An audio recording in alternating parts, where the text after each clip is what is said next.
Barbershop conversation, guys. Feel free to hit the subscribe button. So I just saw Moni Brown's video with Moni Brown TV, Money Brown TV.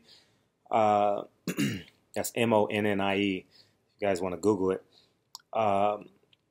With Maurice Hooker. Black fight fan, come save your boy, man. Please come save your boy. He is a PR nightmare. The first thing he should have did and addressed.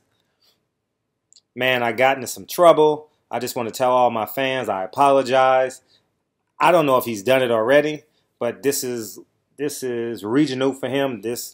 I would assume that Moni Brown reaches the people that he needs to touch down there in Texas and Dallas area. Is it Dallas, Fort Worth area? I don't know. But the first thing he should have did was spent 2 to 3 minutes talking about what he did. It's behind him. Yada, yada, yada. And part 2 to that is he called Eddie Hearn the best man on the job. Dude, you just alienated your whole entire fan base. People overseas will not love you. People who look like me want to love you and support you. You didn't give me a chance and fans like me to celebrate your success. I was rooting for you that Saturday daytime for us. I was rooting for you. I was shocked you won. You know, I was jumping up and down. You fell to your knees, if I'm not mistaken. You celebrated, and I was genuinely happy for you. I couldn't believe they gave you that decision. You earned it. You won the fight. In my eyes, you won the fight, for sure. No doubt about it. But I was like, man, they about to call this a draw.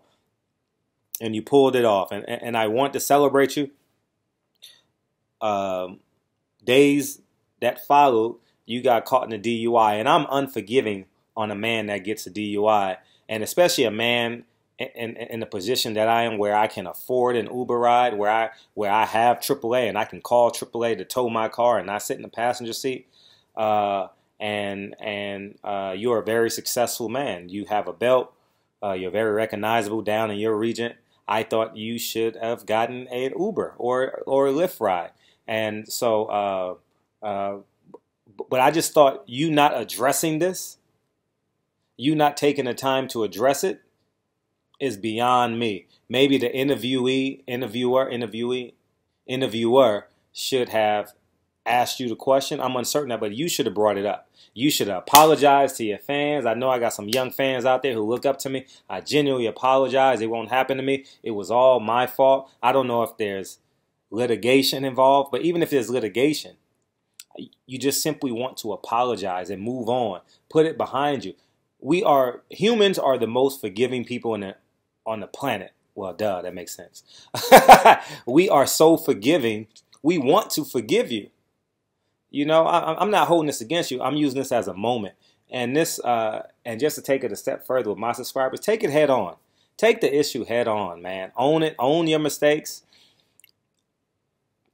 in your personal life, and guarantee you will be the victor later on down the line. It's humbling. It hurts.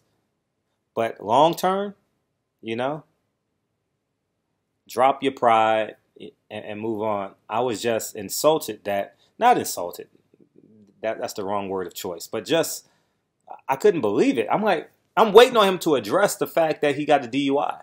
I'm waiting. Because I think a DUI is a selfish offense. Genuinely a selfish offense. And I'm sitting there waiting. It's a 10-minute interview. So I got time. He never addressed it. And he was calling out people down in Dallas. I don't know if the world champions are down in Dallas. I think there's 2 now that can possibly spar him. That's Prograis. I think Prograis trains down there. And Earl Spence. And he didn't call any out by name, but call him out by name. Name cachet. You're not going to spar him anyway because those are your money fights. So you're not going to spar Prograis. Ain't no way in hell Regis Prograis will spar you. It don't make sense. You guys will be fighting sometime soon. So, build up your name cachet. You should have said Earl Spence. You should have said, man, we got some champions down here in the Dallas area. We got Earl Spence. We got Fort Worth. And I want to spar the best. You may fight Earl Spence one day. I don't know how you're doing at 140. I don't know if you're ready to move up or where you're at. But I want to root for you, Maurice Hooker. But it's hard for me to root for you when you don't take the initiative, when you're not first. you know, and two, you're signed to Eddie Hearn. We've been Eddie. You say he's a great guy. He's a great promoter. I want to be known over here as well over there. Well, Daniel Jacobs is, I don't know if he's doing better or doing worse, or he's just stagnant. I would lean more on the side of stagnant, you know. And but yeah, man, you're a PR nightmare. There's nobody like you need 106 in Park. You need Boys and Girls Club. You need to go talk to the Boys and Girls Club down in Dallas. You need to go talk to the YMCA down in Dallas. You need to go talk to these women's groups. You need to go talk to these DUI groups. And I thought it was a great segue because he said in the interview, oh, I don't go out much anymore. I just stay home with my kids. And in the back of everyone's mind that's listening to this interview was like, you don't go out much, but you got a DUI a month ago. You understand what I'm saying? Or a week ago. Forgive me for not knowing the time. And whether you love me or hate me on this channel, you know I am first in the line to celebrate a black man's success. I'm first in line. I'm running to be first. You know what I mean? But your love of Eddie Hearn and not at least segueing into, you know, quite possibly, you know, I made some mistakes after. You're not the underdog. People are not going to be a fan of you. Because how can a world champion, especially when you don't have the complexion for the protection, how can you not address this? You know, I wish you well moving forward. Like in real term and in real life, I wish you well. But I don't know how old you are. Let me check, see how old you are, Maurice Hooker.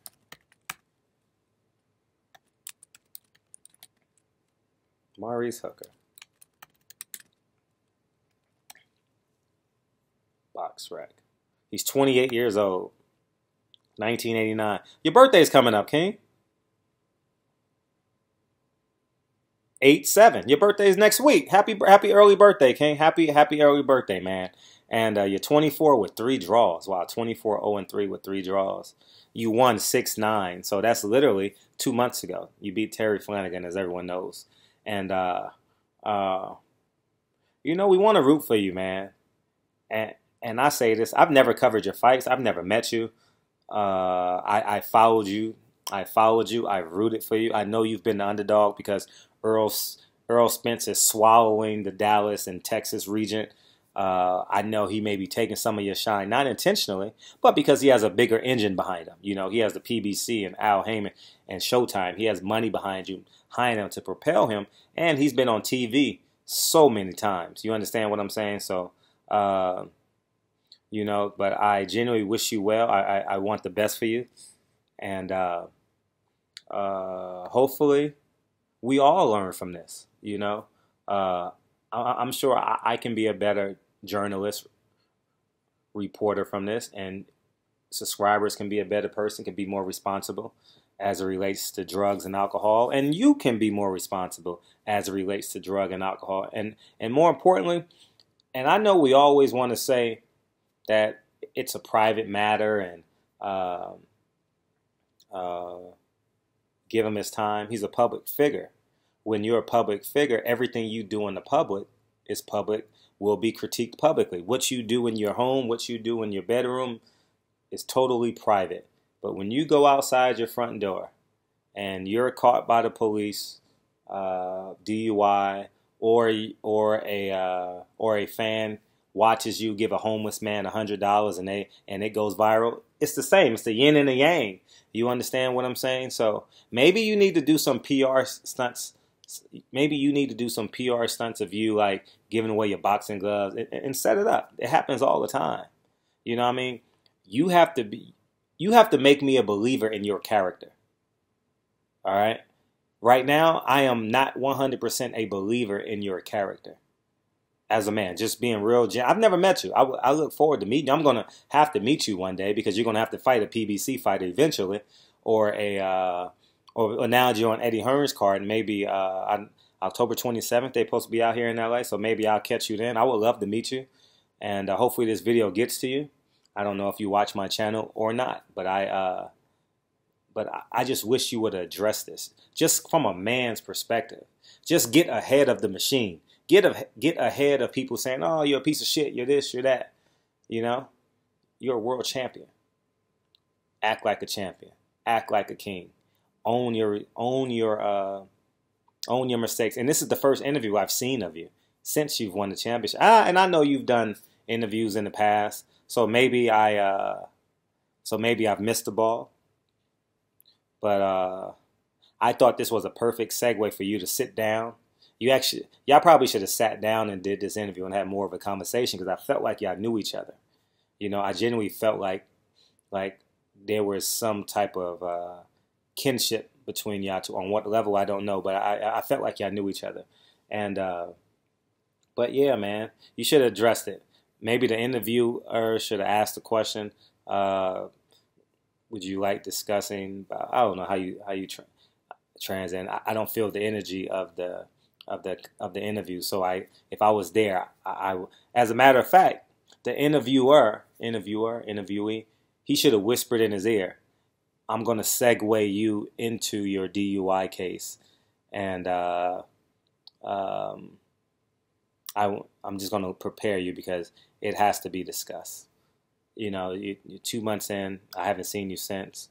And but anyways, at the end of the day, you are a world champion. Congratulations. You've earned it. You deserve it. You put in your hard work.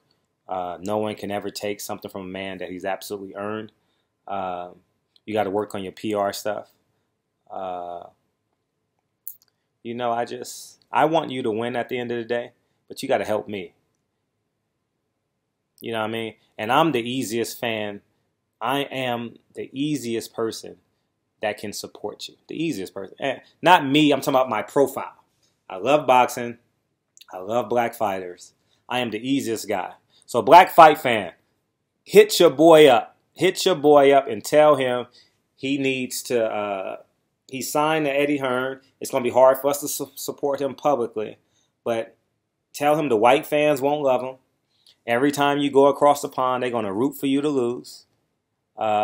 Every time you fight outside of Dallas, they're going to root for you to lose because they know of your fight week. They will know of your DUI charge. Everything will come up, you know, and fans aren't going to like you. You're not likable.